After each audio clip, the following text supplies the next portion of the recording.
Martın 21-də Türkiyənin müxtəlif bölgələrində İstanbul Bələdiyyə Başqanı Əkrəm İmamoğlu'nun həbsindən sonra kəskin etiraz aksiyaları həyata keçirilib. Xəbər 4 TV Türkiyə mediasına isnadən xəbər verir ki, İstanbul meri Əkrəm İmamoğlu martın 19-da İstanbulda keçirilən polis əməliyyatı nəticəsində həbs edilib. Xəbər 4 TV Əkrəm İmamoğlu'nun həbs edilməsi anından görüntüləri təqdim edir. Başkanım, her şey güzel olacak. Kendinize iyi bakın. Bunlar geçecek. Əkrəm İmamoğlu'na qarşı irəli sürülən ittihamlar bunlardır. Cinayətkar dəstə yaratmaq və ona liderlik etmək, mənfəət məqsədləri üçün cinayətkar dəstə yaratmaq, biznesmenlərin təhdid edilməsi, bələdiyyədə məcburi qərarlar aldıraraq pul tələb etmək, rüşvət pullarını yuyaraq biznesmenlərə göndərmək, sahib olduğu inşaat şirkətlərinə layihələr qazandırmaq və pul köçürmək, rüşvət almaq və tender layihələrinə müdaxilələr etmək, PKK-ya yardım etmək. Xatırladaq ki, İmamoğlu ilə birlikdə 100 nəfər də saxlanılıb. Öncə Allaha, sonra millətimə əmanətəm deyən İmamoğlu evində polislər tərəfindən saxlanılarkən ilk açıqlama verib.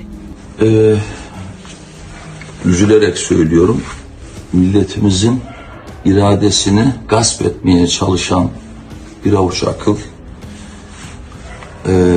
benim sevgili polislerimi, bu ülkenin emniyet güçlerini bu kötülüğe alet ederek evin 16 milyon İstanbullunun konutunun kapısına yığmıştır. Yüzlerce polis yığmıştır. Büyük bir zorbalıkla karşı karşıyayız ama yılmayacağımı bilmenizi istiyorum. Hepinizi çok seviyorum. Ben kendimi milletime emanet ediyorum. Dimdik ayakta olacağımı bütün milletim bilsin. O kişiye ve onun bütün bu süreci aparat gibi kullanan aklıyla mücadeleye devam edeceğim. İmamoğlu saxlanıldıqdan sonra polislər evində axtarış işləri həyata keçiriblər. Əkrəm İmamoğlu'nun həbsindən sonra CHP tərəfdarları İstanbulun Saraçhane önündə və İzmirdə, o cümlədən Adanada etiraza qalxaraq şiddətli müqavimət göstəriblər.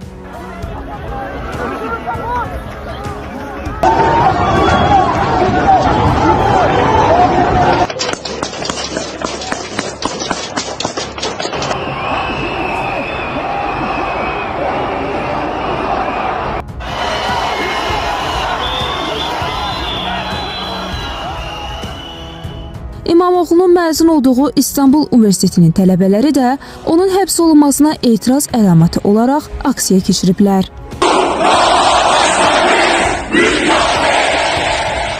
Prezident Recep Tayyip Erdoğan baş verən hadisələrlə bağlı müxalifətin şovlarına vaxtımız yoxdur. Ölkənin əsl gündəmi ilə məşğuluq ifadəsini işlədib. Türkiyənin Daxili İşlər Naziri Əli Yerlikaya Əkrəm İmamoğlu'nun saxlanılmasına qarşı etirazçılarla toqquşma zamanı azı 16 polis əməkdaşının yaralandığını açıqlayıb.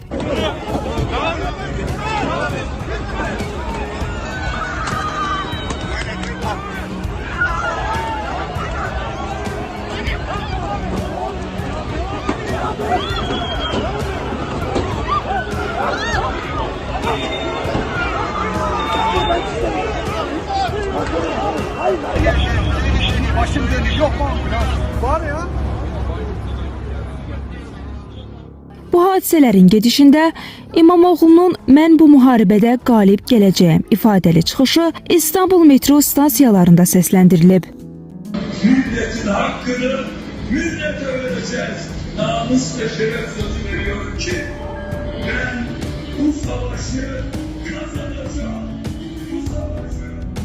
Türkiyə Böyük Millət Məclisində isə gərginliklər yaşanıb. Belə ki, məclisdə Ədalət və İnkişaf Partiyası ilə müxalif Cumhuriyyət Xalq Partiyasından olan deputatlar arasında dava düşüb.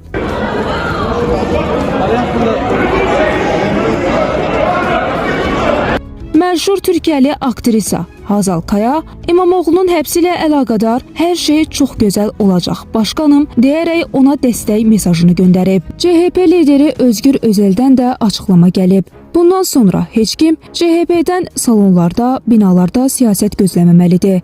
Bundan sonra küçələrdəyik, meydanlardayıq. Qeyd edək ki, Türkiyə prezidentinin fərmanı ilə İstanbulda bəzi metro və rel sistemlərinin idarə edilməsi İstanbul Böyükşəhər Bələdiyyəsindən alınaraq Nəqliyyat və İnfrastruktur Nazirliyinə verilib. The Guardian'ın verdiyi məlumata görə İmamoğlu'nun həbsindən bir gün əvvəl İstanbul Universiteti onun diplomunu ləğv edib. Bu da onun prezidentliyə namizədliyini əngəlləyən bir addım kimi qiymətləndirilir.